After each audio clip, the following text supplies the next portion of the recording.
The sun hung low in the Nevada sky, casting long shadows across the desert terrain, where the arid landscape stretched endlessly, broken only by the occasional cactus or scraggly shrub. Known as the extraterrestrial highway, Route 375 ran parallel to the infamous Area 51, a facility shrouded in secrecy and speculation. As a mechanic for the few trucks and cars that dared to traverse this lonely stretch, I had seen my share of strange occurrences, but nothing could have prepared me for the night that changed everything. It started as a typical evening shift at Jerry's Garage, the only auto repair shop along the route. The fluorescent lights flickered, casting an eerie glow over the tools and parts strewn about the small workshop. Outside, the desert wind whispered through the cracks, carrying with it an unsettling feeling that something was lurking just beyond the horizon. I had been working here for almost 5 years, but the sensation of being watched had become more palpable in recent weeks. The garage was filled with a strange mix of locals and tourists, many drawn by the rumors of UFO sightings and government cover-ups. They came seeking stories, but I only had my own, a mechanic's tale, punctuated by the hum of machines and the acrid scent of oil. It was a mundane existence until the night that would unravel everything.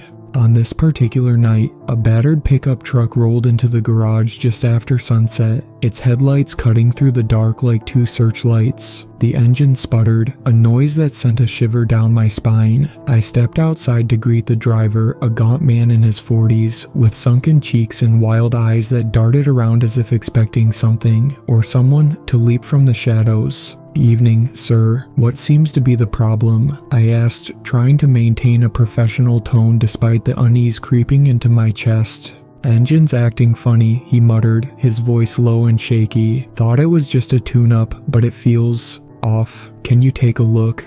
I nodded and motioned for him to turn off the engine. As he stepped out, I noticed the patch on his jacket, a faded insignia of some military branch. His clothes were dusty, as if he had been on the road for days. "You traveling far?" I inquired, hoping to draw him into conversation to lighten the mood. "Just passing through," he replied cryptically, glancing nervously at the surrounding desert. "Listen, you wouldn't happen to have seen anything strange out here, would you?"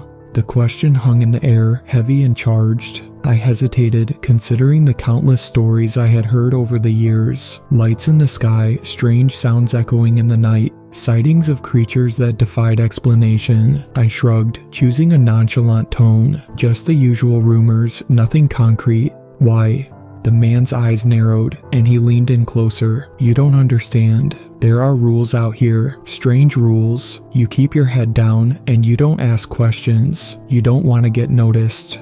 His warning sent a chill through me. I had always respected the unwritten code of this place, the idea that some things were better left unexplored. But the allure of the unknown was strong, and curiosity gnawed at me. "What do you mean?" I pressed, despite my better judgment. "Trust me," he said, stepping back. "Just fix my truck and let it be." I didn't know it then, but I had already crossed a line. As I worked on the truck, I couldn't shake the feeling that I was being watched. The man's words echoed in my mind, and I felt the weight of the night pressing down on me, thicker than the darkness outside. With the engine hood propped open and the sound of tools clinking, I dove into the guts of the truck. The faint smell of gasoline mingled with the metallic scent of the garage. Just as I started to loosen a bolt, the garage door creaked, and I turned to see a figure standing in the entrance.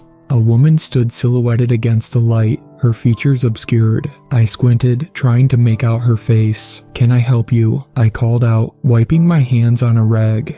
The woman stepped forward, and I was struck by an unsettling beauty, sharp features, dark hair cascading down her back, and eyes that seemed to shimmer in the dim light. But there was something off about her. The way she moved was almost predatory, as if she were part of the night itself. "I'm looking for someone," she said, her voice smooth and low. "Have you seen a man driving a green pickup?"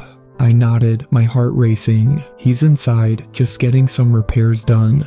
"Good, I need to speak with him," she replied, her gaze locking onto mine with an intensity that made me uneasy. "It's important." I glanced back at the truck, then back at her. He's a little preoccupied. Can you wait a moment? She didn't respond, her eyes narrowing as she stepped closer. You don't understand the situation, do you? Her tone shifted, growing colder. This isn't just a simple repair job. There are forces at play here, forces that you can't begin to comprehend. My instinct screamed at me to back away, but my feet felt rooted to the ground. Look, I don't want any trouble. Just let me finish with him, and you can talk. She smiled, a thin-lipped smile that didn't reach her eyes. Trouble has already found you, mechanic. You're in this deeper than you know. Before I could respond, she turned on her heel and walked toward the truck, a graceful yet unsettling movement. I could only watch in confusion as she approached the driver, speaking in hushed tones. I felt a strange sense of foreboding, as if I were witnessing a scene I wasn't meant to see. The two of them conversed quietly, and I pretended to focus on the truck, my hands fumbling with tools. I caught snippets of their conversation, her voice smooth and persuasive, his responses hesitant and fearful. Whatever she was saying, it made him increasingly uneasy, his gaze darting toward the door as if contemplating escape. Suddenly, he turned to me, his face pale. I think I should go, he stammered, backing away from the woman. Stay where you are, she commanded, her voice low but laced with authority. The shift in her demeanor was palpable, a dark energy radiating from her as she stepped closer. My heart pounded in my chest. Look, maybe you both should just calm down, I interjected, trying to de-escalate the situation. No need for anyone to get upset. But the woman shot me a look that silenced me instantly. You don't understand, she said, her tone now dangerously calm. This man is involved in something much larger than you can fathom. You're playing a part in a game that's far beyond this garage and this road. The driver's expression twisted in fear. I didn't want any part of this, he blurted, and I could see the desperation in his eyes. Too late, she replied, her voice dripping with malice. You crossed the threshold when you entered this place. You know too much now. The rules have changed. Just as I opened my mouth to protest, a deafening roar filled the air. The garage rattled as if a freight train were passing just outside. My heart raced as I glanced out the window, catching a glimpse of an enormous dark shape soaring through the sky, moving at an impossible speed. It disappeared over the horizon, leaving an eerie silence in its wake. What was that? I gasped, my voice trembling. The woman's expression shifted, a mixture of anger and fear. They're here, she hissed, glancing toward the door. We have to go, now. Before I could process her words, she grabbed the driver by the arm, yanking him toward the door. No, wait, I shouted, feeling the panic rising in my chest. You can't just leave. But they were gone, vanishing into the night like shadows. The silence that followed was deafening. I was alone in the garage, the only sound the distant echo of my own heartbeat. Confusion swirled in my mind, and dread pooled in my stomach as I realized that I was now entangled in something far beyond my understanding. The night stretched on, heavy with an oppressive silence. I paced the garage, adrenaline coursing through me as I struggled to make sense of what had just happened. The driver and the woman had vanished, leaving nothing but questions in their wake. The air felt thick, charged with an energy that made my skin crawl. I picked up my tools, returning to the truck, but my hands shook as I worked. The normalcy of my tasks felt hollow in the wake of the strange encounter. What were the rules she had mentioned? And what had they been discussing before the woman interrupted? My thoughts raced, each one spiraling deeper into paranoia. A sharp rapping on the garage door jolted me from my thoughts. I froze, my heart pounding. Who's there? I called, trying to keep my voice steady. Open up, a gruff voice shouted from the other side. This is the police. The sudden authoritative tone sent a wave of relief through me, but it was quickly replaced by a deeper sense of dread. I hurried to the door and swung it open, revealing two officers standing with serious expressions. Where's the man who drove this truck? One of them demanded, pointing at the green pickup. We have reports of an incident. I don't know what you're talking about, I stammered, trying to maintain my composure. He just came in for repairs and left. I didn't catch his name. Did you see anyone else? The second officer pressed, his gaze scanning the interior of the garage. A woman, dark hair, possibly in military gear. I shook my head, my mind racing. I thought of the stories about government agents, men in black, and the secrets that lay just beyond the borders of Area 51. No, just him. I didn't see anyone else. The officers exchanged a glance, and I could see the tension in their shoulders. "You're sure about that?" one of them asked, his voice low and serious. Of course, I insisted, a hint of panic creeping into my tone. "I swear." "All right," the first officer said slowly, "but we'll need you to come with us. You may be a witness to something much larger than you realize." My gut twisted at the thought, but I nodded, my instincts urging me to comply. I stepped outside, and as we walked toward their cruiser, the weight of the night pressed down on me. Little did I know, this was only the beginning of a terrifying descent into the unknown. The interior of the police cruiser was cold, the lights illuminating the stark dashboard as we drove away from the garage. I glanced out the window at the barren landscape rushing by, my mind racing. The officers exchanged hushed whispers, their eyes darting to the rearview mirror as if they were expecting someone to follow us. "Where are we going?" I finally asked, unable to contain my anxiety. "To a secure location," the officer beside me replied, his tone clipped. "You're going to need to explain everything you know about the man and the woman. This is more serious than you think."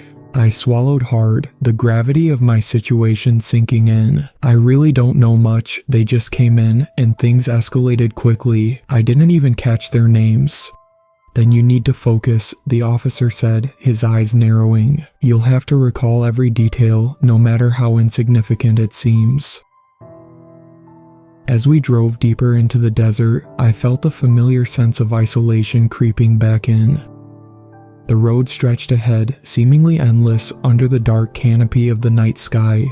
Finally, we reached a nondescript building that seemed to emerge from the shadows. The officers led me inside, past security checks and guards who eyed me with a mix of suspicion and curiosity. Once inside, I was ushered into a sterile room with a single table and 2 chairs. The officers instructed me to sit, and moments later, a man in a crisp suit entered, his demeanor calm yet commanding. "Thank you for coming," he said, taking a seat across from me. "My name is Agent Reynolds. We need to talk."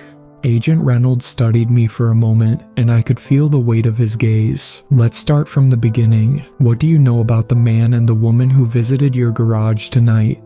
"I don't know much," I replied, frustration bubbling up. "He was just a traveler, and she was, well, strange. She spoke about rules and things I didn't understand. And then, that noise outside, something was in the sky."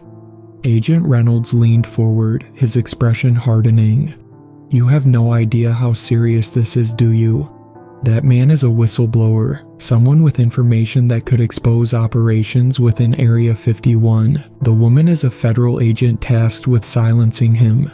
I blinked, trying to process his words. "Silencing him? Why? What's happening out there?" He hesitated, then spoke with an air of urgency. "For decades, Area 51 has been the center of experimentation and research involving extraterrestrial technology. Many of the stories you hear about UFOs, strange sightings, they're based on truth. This man knows things that could shake the foundations of what the public believes about the government." A wave of disbelief washed over me. "You expect me to believe that? UFOs, aliens? It sounds like something out of a movie." "I know it sounds unbelievable," he replied, his voice steady, "but you've already encountered elements of this reality tonight. The woman, she's part of a larger organization that ensures information leaks don't get out. You witnessed their actions firsthand." I felt a surge of anger. "So what? You're just going to let her take him? This is wrong." Agent Reynolds' eyes narrowed. "We're not equipped to intervene in every situation. This goes deeper than you know, and you have to understand the stakes. There are rules we must follow, protocols in place. You, as an unwitting participant, must also adhere to them." "What kind of rules?" I pressed, desperate for clarity. "What do I have to do?" "Stay out of the way," he replied sharply. "You've seen too much already. The less you know, the safer you'll be. But if you decide to pursue this further, if you choose to delve into this rabbit hole, understand that it comes with consequences. People disappear for less." The implications of his words hung heavy in the air. I felt a mix of dread and intrigue. What if I don't want to stay out of the way? I challenged. His gaze bore into mine, and I felt the gravity of the moment. Then you need to be prepared to face the repercussions. As I sat in that room, staring into Agent Reynolds' unwavering eyes, I felt a stirring within me. The thrill of adventure, of uncovering hidden truths, fought against the instinct to flee and preserve my mundane existence. The stories I had heard for years, the secrets whispered in the dark. This was my chance to step beyond the boundaries of ordinary life. I want to know more, I said, surprising even myself. I can't just walk away from this. If there's something going on, something I can help with. No, he interrupted, raising a hand. You have no idea what you're asking for. The people involved in this are ruthless. They don't care about collateral damage. I leaned forward, desperation fueling my resolve. I can't just forget this. I've seen too much already. If that man is in danger, I have to do something. Agent Reynolds studied me for a long moment, his expression unreadable. Finally, he sighed, running a hand through his hair. All right, if you're determined to pursue this, I can't stop you, but I'll advise you to proceed with caution. There are resources you can tap into, but know that the road ahead is perilous. What do I need to do? I asked, adrenaline surging through my veins. Gather information, find out where they're keeping him. The woman won't stop until she has silenced him for good. If you can uncover the truth, it could change everything. Where do I start? I asked, my mind racing with possibilities.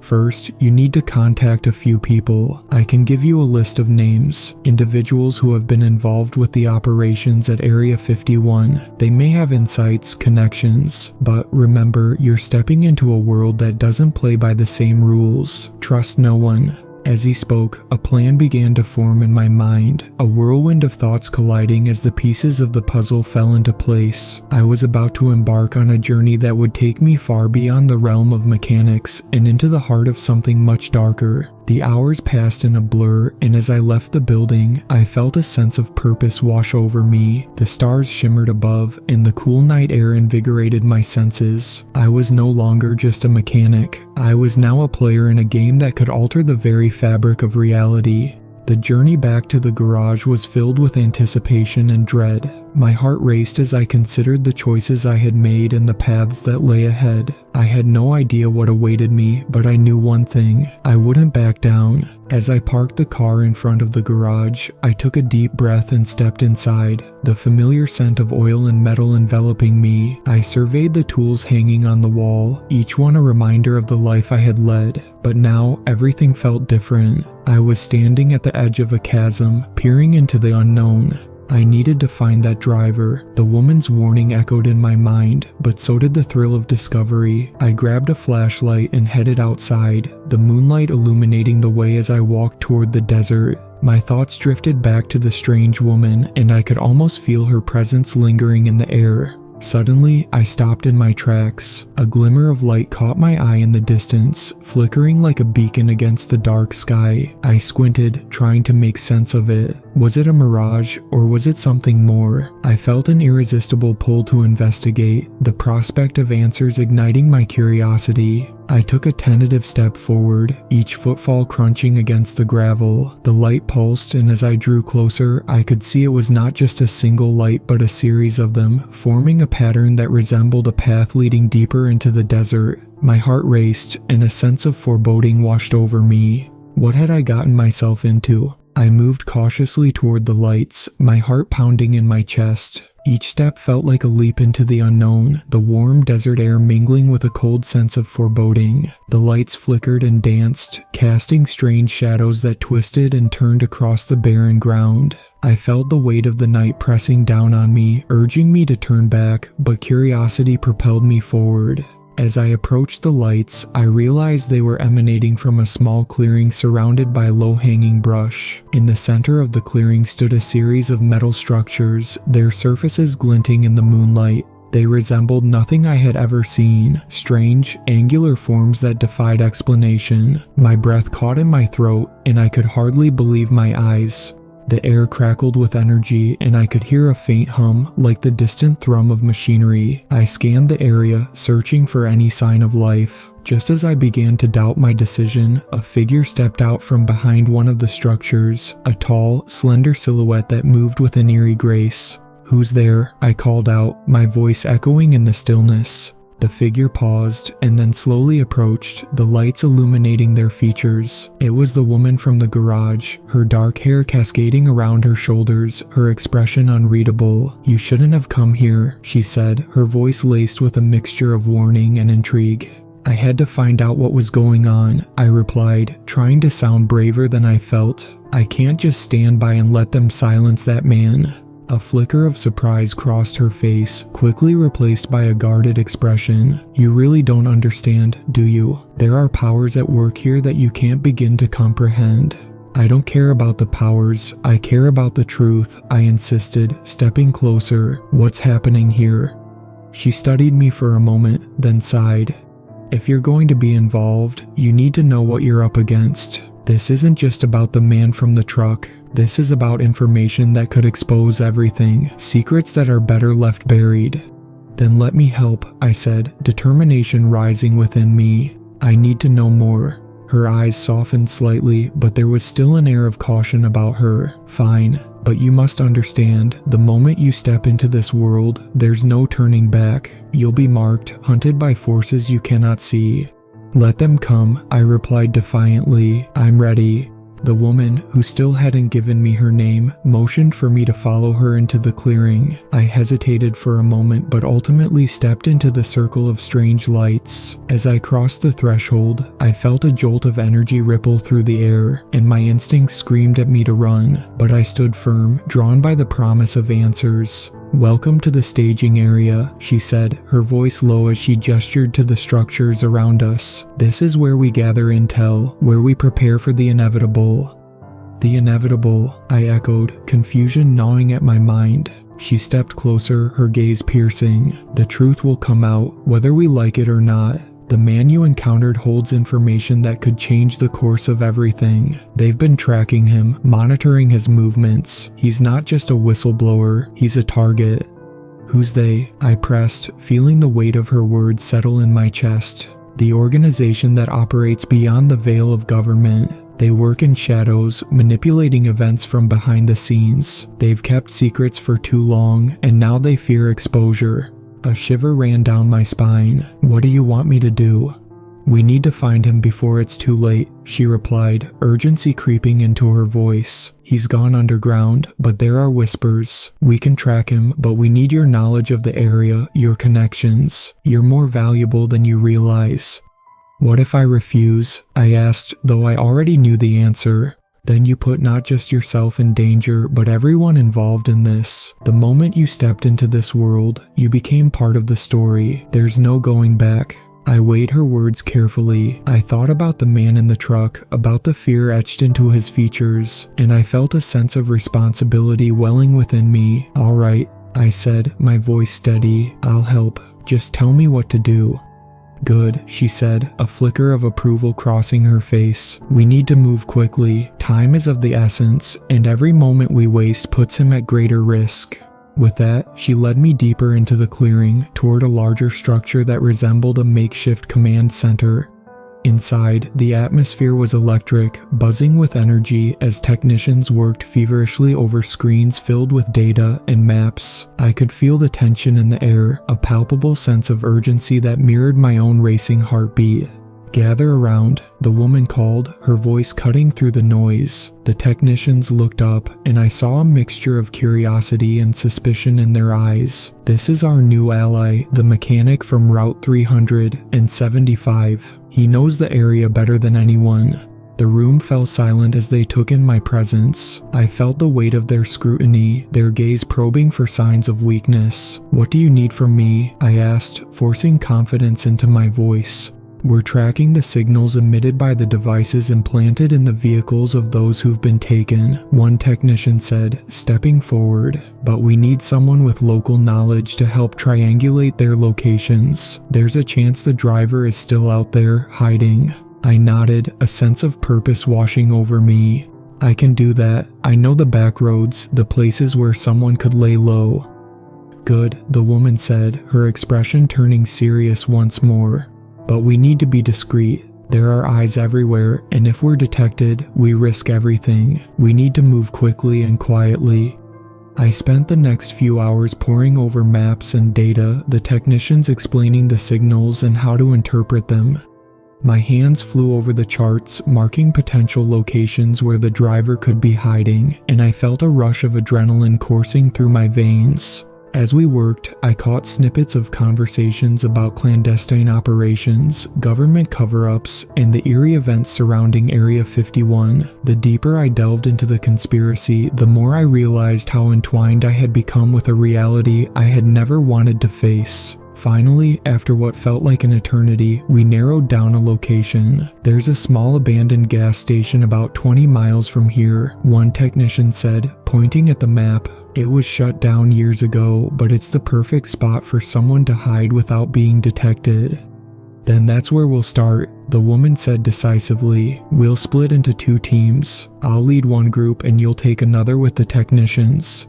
"I'm ready," I said, my heart racing. The weight of the moment pressed down on me, a mixture of fear and determination surging within me. "Let's go." We gathered supplies and loaded them into 2 vehicles, an old SUV and a truck that had seen better days. I climbed into the passenger seat of the SUV flanked by 2 technicians. The woman took the wheel, her expression grim as we pulled away from the makeshift command center. The drive felt surreal, the moonlight casting an eerie glow over the desolate landscape. I peered out the window, watching the familiar terrain slide by, but this time it felt different. The weight of our mission hung heavily in the air, each mile inching us closer to the unknown. As we approached the gas station, a sense of foreboding washed over me. The structure loomed ahead, its broken windows and faded signage a stark reminder of the world that lay beyond. The area was silent. The only sound the crunch of gravel beneath our tires. My instinct screamed at me to turn back, but I steeled myself, reminding myself why we were here. "We'll park a distance away and approach on foot," the woman instructed, her voice low. "Stay alert."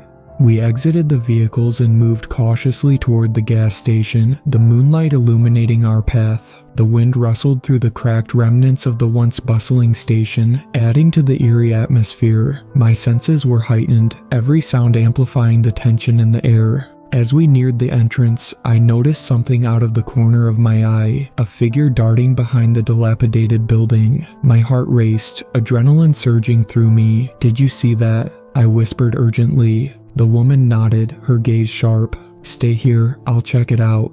Before I could protest, she slipped into the shadows, moving with a grace that was both impressive and terrifying. I exchanged glances with the technicians, anxiety simmering in the air. We waited in tense silence, the anticipation gnawing at me. Moments felt like hours until I heard a noise, footsteps approaching. My breath caught in my throat as the woman returned, her expression unreadable. "It's him," she said, barely containing her urgency. "We need to move now." My heart raced as we moved stealthily toward the back of the gas station. The thrill of the chase electrified the air, and I felt alive in a way I hadn't experienced before. The woman led the way, her movements deliberate and purposeful, while I followed closely behind, my senses on high alert. We approached a side entrance, its door hanging on rusted hinges. The woman motioned for us to stay quiet, and I could feel the tension radiating from the technicians beside me. With a quick nod, she pushed the door open, and we slipped inside, the darkness enveloping us.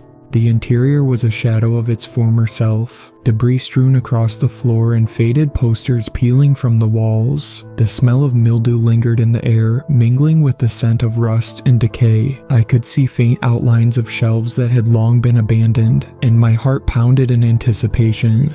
"Stay close," the woman whispered, her voice barely audible. We crept deeper into the building, the sound of our footsteps muted against the cracked tiles. I felt the thrill of the hunt surge through me, the promise of uncovering the truth fueling my determination. The woman moved ahead, her eyes scanning the shadows for any sign of movement. Then, suddenly, a loud crash echoed through the building, and we froze in place. "What was that?" one of the technicians hissed, his eyes wide with fear. "Stay here," the woman ordered, her voice firm. "I'll check it out."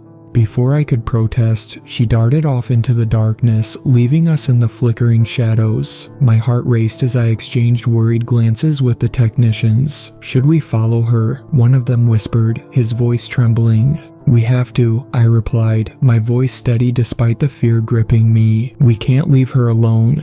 We moved cautiously in the direction of the noise, the shadows growing darker as we ventured deeper into the gas station. My mind raced with possibilities. Had the driver been discovered? Was he still here? As we turned a corner, we stumbled upon a scene that froze me in my tracks. The woman stood face to face with the man from the truck, his expression wild and frantic. "I don't want to go back," he shouted, his voice laced with desperation. "You can't make me." "Listen to me," the woman urged, her tone calm but insistent. "We're here to help you, but we need to get out of here now. They're coming." At that moment, I felt a shiver run down my spine, and I instinctively reached for the flashlight in my pocket. I flicked it on, illuminating the space around us. The man turned, his eyes wide with fear and disbelief as he took in our presence. "Who are you?" he demanded, his voice trembling. "Why are you here?" "We're on your side," I said, stepping forward cautiously. "We know they're after you. We want to help." "Help?" he scoffed, backing away. "I don't trust anyone. They'll just use you to get to me." "We don't have time for this," the woman interjected, urgency dripping from her words. "If we don't leave now, you'll be caught. You have to trust us." Just then, the sound of approaching vehicles filled the air, their engines roaring to life as headlights pierced through the dusty windows of the gas station. I felt a surge of panic. "They're here," I shouted. "Come on," the woman yelled, grabbing the man's arm and pulling him toward the exit. I followed close behind, the adrenaline propelling us forward. As we burst through the door, the chaos of the outside world hit us like a wave. The night was alive with noise, shouts, sirens, and the crunch of boots on gravel. We raced toward our vehicles, the urgency of the moment pushing us to move faster. We scrambled toward the SUV, the headlights of the pursuing vehicles illuminating the night behind us. My heart pounded in my chest as we dove into the vehicle, the woman taking the driver's seat, the man sliding in next to her while the technicians piled into the back. "Go, go, go," I shouted, barely buckling my seatbelt before the woman slammed the gas pedal, sending us lurching forward. The SUV tore away from the gas station, gravel flying in our wake as we sped down the dirt road. I glanced back, catching a glimpse of dark silhouettes emerging from the shadows, their figures illuminated by the glow of the headlights. They were closing in fast. "Turn left," I shouted, pointing to a side road that veered into the desert. "We can lose them in the dunes." The woman nodded, her jaw set in determination. "Hang on." She veered hard to the left, the tires squealing as we bounced across the uneven terrain. The SUV jostled violently, and I gripped the door handle tightly, my heart racing. "We have to find somewhere to hide." "There's an old abandoned mine not far from here," the man said, his voice shaky but resolute. "If we can get there, we might be able to lose them." "Lead the way," the woman called, her focus unbroken as she maneuvered the vehicle with practiced precision. He directed her through the twisting paths of the desert, the darkness pressing in around us like a suffocating blanket. I could see the lights of our pursuers flickering in the distance, the sound of their engines echoing ominously behind us. Just when I thought they'd catch up, the man pointed to a narrow opening between two large rocks. "There, that's the entrance. Get ready to jump out," the woman shouted as we approached the opening. She slammed on the brakes, and we all spilled out of the SUV, adrenaline pumping through our veins as we dashed toward the mine.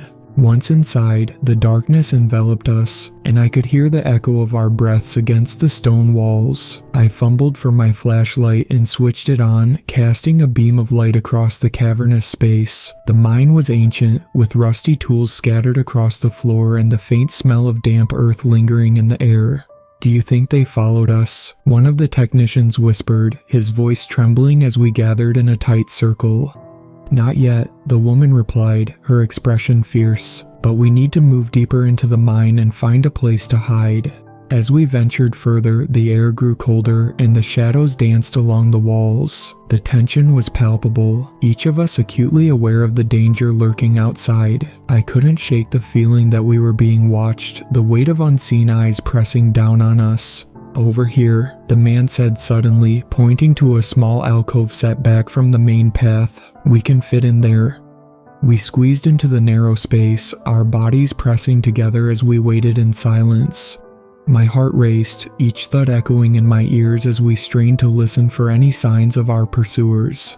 Time felt suspended, and the darkness enveloped us, the only sound the soft rustling of clothing as we shifted nervously. Minutes passed like hours, and just as I began to think we might be safe, a loud crash echoed through the mine, causing us all to jump. The sound reverberated around us, and I held my breath, my heart racing.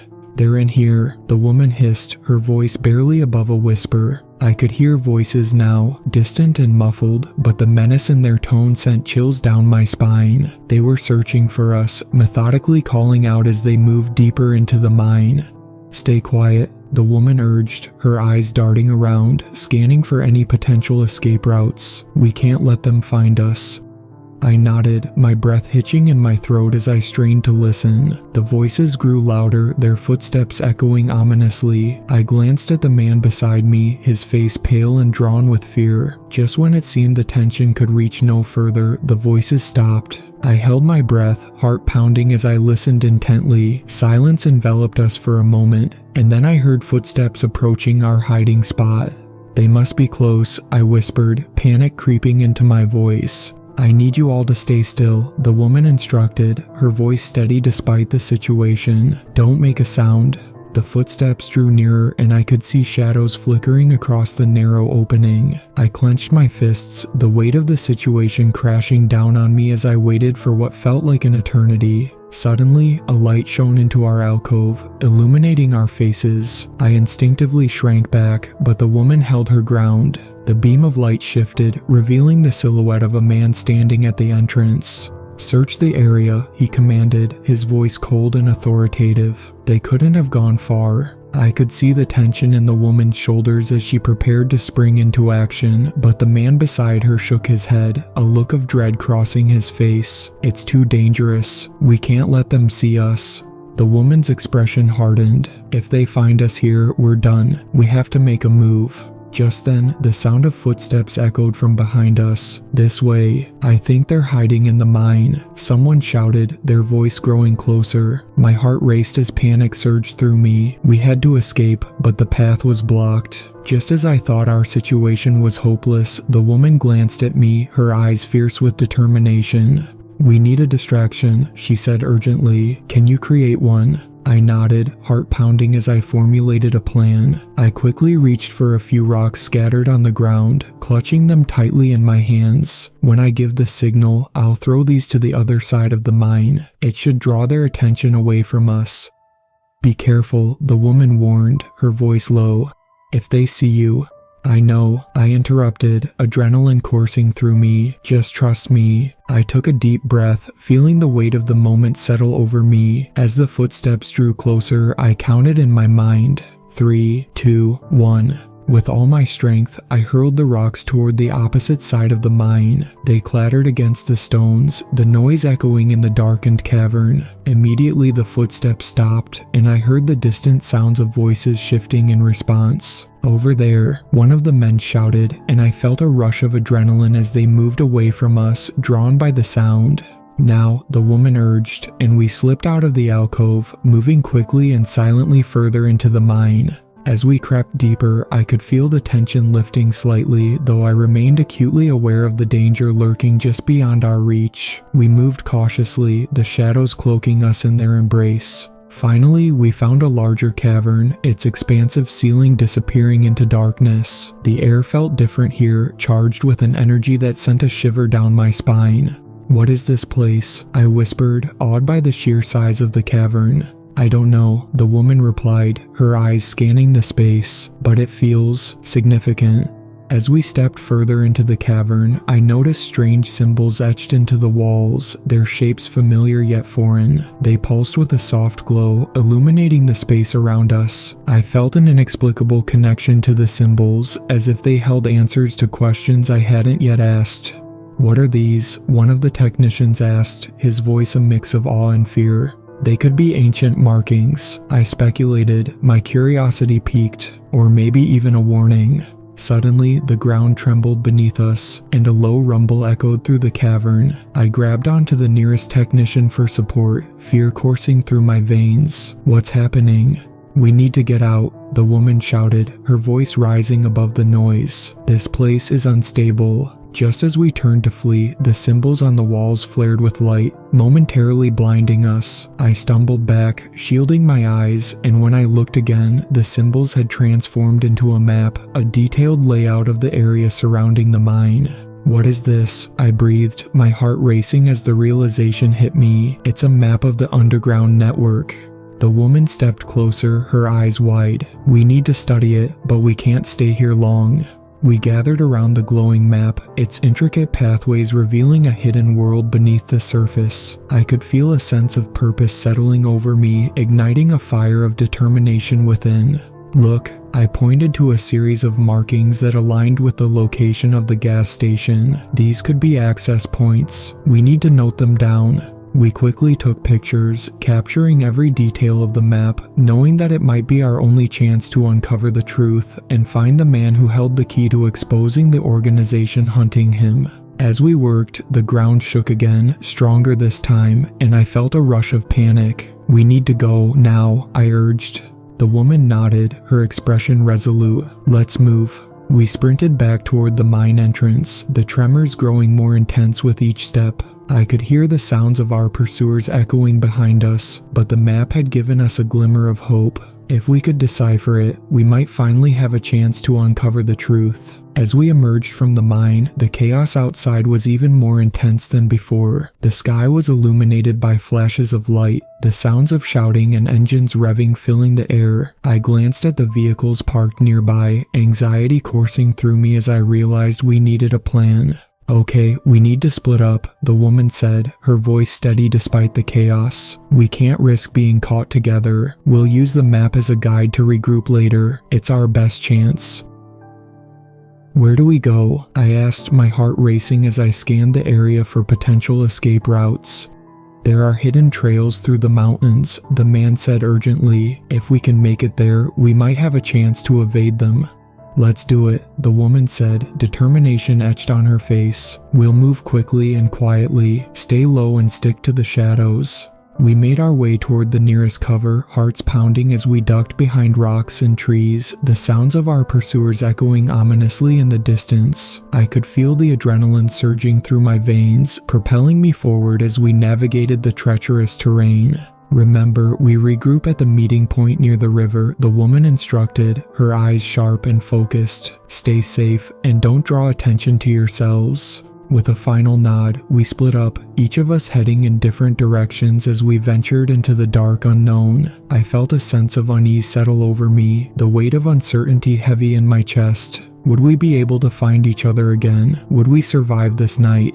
As I moved deeper into the mountains, I kept my eyes peeled for any signs of danger. The landscape shifted around me, the familiar desert terrain giving way to rocky cliffs and dense brush. My heart raced as I heard distant voices, the sound of footsteps drawing nearer. I ducked behind a boulder, holding my breath as the figures passed by, their silhouettes illuminated by the glow of their flashlights. They were searching for us, and I felt a wave of panic wash over me. But I couldn't let fear control me. I had to keep moving. I continued along the narrow path, my instincts guiding me through the darkness. The sound of rushing water filled the air, and I knew I was getting closer to the river. I pushed forward, determined to reach the meeting point and regroup with the others. As I approached the riverbank, I felt a surge of relief wash over me. The moonlight illuminated the water's surface, and I could see the faint outlines of the meeting point in the distance. But just as I was about to call out, I caught sight of movement.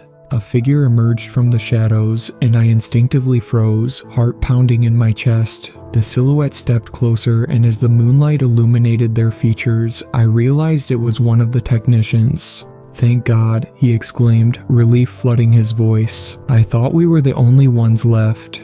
"Where's everyone else?" I asked urgently. "I don't know," he admitted, his expression grim. "We got separated when we ran. I was just trying to find my way here." "We need to wait for the others," I said, scanning the area for any signs of movement. "They'll come. They have to." But as the minutes ticked by, a sense of dread crept over me. The sounds of chaos from earlier had faded into an unsettling silence, and I couldn't shake the feeling that something was very wrong. Just when I thought I couldn't bear the tension any longer, I heard a rustle from the trees. My heart raced as I turned, praying it was one of the others. It was the woman, her expression tense as she emerged from the shadows. "Where's the rest?" she asked, her voice strained. "They're still out there," I replied, anxiety gnawing at my insides. "We have to wait for them." "We don't have time," she insisted, glancing over her shoulder. "We need to move now. They're closer than we think." "What about the others?" I pressed, my heart aching with worry. "They'll have to fend for themselves," she said, her voice steady. "We can't risk being caught. We have the map, and that's our best chance."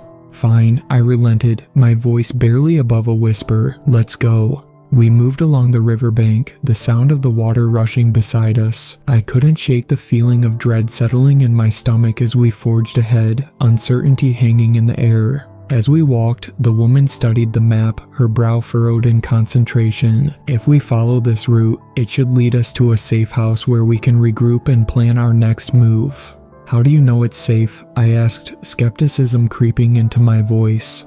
"Because it has to be," she replied, her voice firm. "We can't go back now. We've come too far."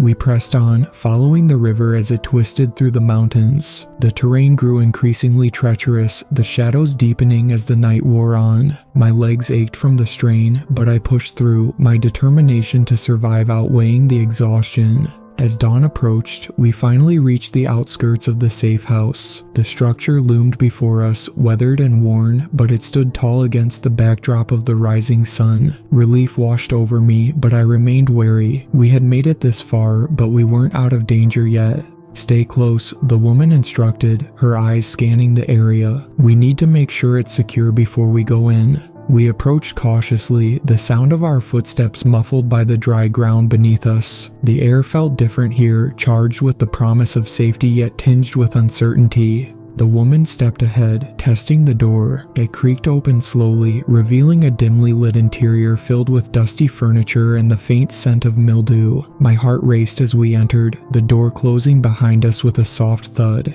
Inside, the safe house was surprisingly spacious, with large windows overlooking the mountains. A small kitchen sat to one side, and a table in the center was cluttered with old maps and papers. It looked like someone had been living here recently. "This must have been a temporary hideout," the woman said, her voice echoing softly in the empty space. "We should search for supplies and any information that might help us." I nodded, a sense of purpose washing over me as we began to explore the house. I moved to the windows, peering outside to see if anyone was following us. The view was breathtaking, the mountains bathed in the soft glow of the rising sun. As I scanned the landscape, I noticed a movement in the distance. My heart dropped as I spotted several figures moving through the trees, their bodies cloaked in shadows. "We're not alone," I called, my voice rising in panic. "Where?" the woman demanded, rushing to my side. "There, by the trees," I pointed, my pulse quickening as I watched them approach. The woman's expression hardened. "We need to get out of here, now." "What about the others?" I urged, my heart aching at the thought of leaving them behind. "There's nothing we can do for them right now," she replied firmly. "We have to focus on our own survival." I felt a pang of guilt, but I nodded, understanding the gravity of our situation. "Okay, what's the plan?" "We'll head through the back door and make our way around the property," she said, her tone decisive. "We can find cover in the woods and regroup once we're far enough away."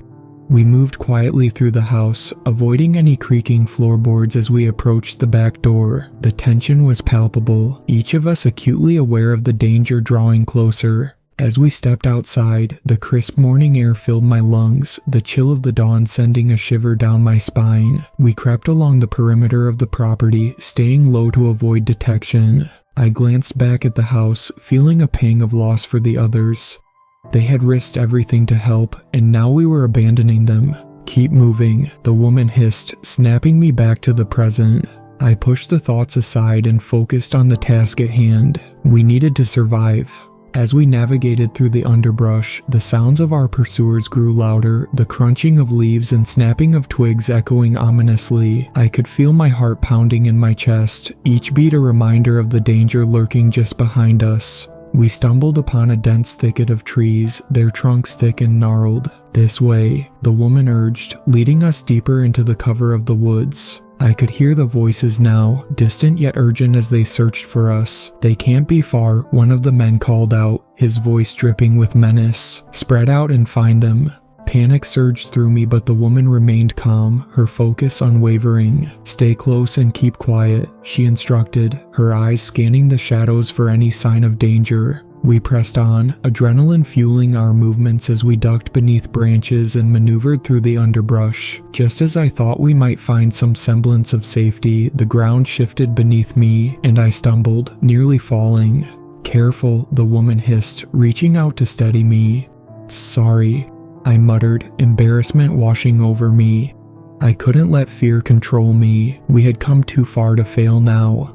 Suddenly, a rustle in the bushes sent a jolt of fear through me, and I turned instinctively, heart racing. The woman grabbed my arm, her grip firm as she pulled me closer. "Don't move," she whispered, her eyes wide with urgency. I held my breath, straining to listen. The rustling continued, growing louder as a figure emerged from the trees. I felt a surge of panic, ready to bolt in the opposite direction, but the woman held me back. "Wait," she urged. "Let's see who it is." As the figure stepped into the clearing, I felt my heart drop once more. It was one of the technicians, his face etched with fear and exhaustion. "Thank God I found you," he gasped, relief flooding his voice. "I thought I lost you both." "Where are the others?" I asked, scanning the surrounding area for any signs of the remaining technicians. "I don't know," he admitted, his expression grave. "I got separated during the chaos. We have to keep moving before they catch up with us." "Agreed," the woman said, her voice steady. "We'll regroup later. Right now, we need to stay one step ahead." With renewed urgency, we pressed deeper into the woods, navigating the terrain with caution. The tension in the air was palpable, each rustle of leaves sending adrenaline coursing through my veins. Just when it felt like we might be making progress, the woman suddenly halted, raising a hand. "Listen." I strained to hear, my heart pounding as the sounds of footsteps grew louder, echoing through the trees. They were getting closer, their voices filled with determination. "We need to find a hiding spot," she urged, her eyes darting around for any cover. "Now." We scrambled behind a large boulder, pressing ourselves against its cool surface. As we waited for the searchers to pass, my breath quickened, and I could feel the weight of the moment pressing down on us. "Stay quiet," the woman whispered, her voice barely audible. As the footsteps approached, I held my breath, fear coiling in my chest. I could see the outlines of figures moving through the trees, their silhouettes stark against the dappled sunlight. "Keep looking," one of the men shouted, frustration lacing his tone. "They can't have gone far." We huddled together, every muscle in my body tense as we listened to their voices grow closer. The anticipation was unbearable, each second stretching into eternity. Then, just when it seemed they would discover us, the searchers moved past our hiding spot, their footsteps fading into the distance. I exhaled slowly, relief flooding through me as the danger passed. "We need to move," the woman urged, glancing over her shoulder. "They'll be back." We emerged from our hiding place, adrenaline coursing through my veins as we continued deeper into the woods. The sun was rising higher now, casting a warm glow through the trees, but I felt far from safe. "We need to regroup," I said, glancing at the woman. "We can't leave the others behind." "I know," she replied, determination etched on her face, "but we can't risk being caught. If we get to the safe house, we can come up with a plan to find them." I nodded, understanding the gravity of our situation. The fate of the others weighed heavily on my mind, but I knew we had to focus on survival first. As we forged ahead, I felt a sense of unease settle over me. What if the others didn't make it? What if we were too late? But I pushed those thoughts aside, channeling my energy into finding a way out. We had to keep moving, keep searching for answers, and uncover the truth that lay hidden beneath the surface. After what felt like hours of navigating through the dense forest, we finally stumbled upon a narrow path that led us deeper into the mountains. The terrain was rocky and steep, but I felt a sense of hope surging within me. We were making progress, and I could almost taste the safety of the safe house. "Stay close," the woman urged, her voice low as she led the way. "We're almost there." As we moved forward, the sounds of the forest surrounded us, the rustling of leaves, the distant call of birds, and the soft crunch of dirt beneath our feet. But the tranquility felt deceptive, a thin veneer over the tension that hung in the air. Suddenly, the woman stopped, her expression shifting from determination to concern. "We need to find a vantage point," she said, scanning the area. "I want to make sure we're not being followed." I nodded, heart racing as I followed her lead. We climbed up a rocky incline, the view opening up before us. From our perch, I could see the vast expanse of the forest stretching out below us, but my gaze was drawn to the distant movement of figures. "There," I pointed, my heart sinking. "They're searching the area." The woman narrowed her eyes, studying the figures below. "They're still looking for us. We need to move quickly before they catch up." But as we prepared to descend, a rustle behind us made me freeze. I turned slowly, dread pooling in my stomach. Emerging from the trees was another figure, a man with an air of authority. He wore dark clothing and moved with purpose, his gaze sharp as it landed on us. "Stop right there," he shouted, raising a hand as he approached. My heart raced as I exchanged glances with the woman. I could see her muscles tense, ready for action. "What do we do?" I whispered urgently. "Stay calm," she replied, her voice steady despite the panic rising within me. "Let's see what he wants." As the man drew closer, I noticed the emblem on his jacket, a logo I recognized from the organization that had been hunting us. My stomach churned with fear, but I fought to stay composed. "Who are you?" the woman demanded, her voice firm. "I'm here to help," he said, his tone surprisingly calm. "I know you're in danger, and I can offer you protection." "Protection," I echoed, skepticism flooding my mind. "Why should we trust you?" He held up his hands in a gesture of peace. "Because I'm not like them. I've been watching you, and I believe you're onto something important. We need to work together if we're going to survive." The woman's eyes narrowed, clearly weighing her options. "And what do you want in return?" "Just information," he replied, his gaze unwavering. "I have resources that can help you, but I need to know what you've discovered." I felt the tension in the air, uncertainty hanging heavily between us. Could we trust him? But as I glanced at the woman, I could see the gears turning in her mind. "All right," she finally said, her voice resolute. "But if this is a trap—" "It's not a trap," he interrupted. "I promise, we're on the same side."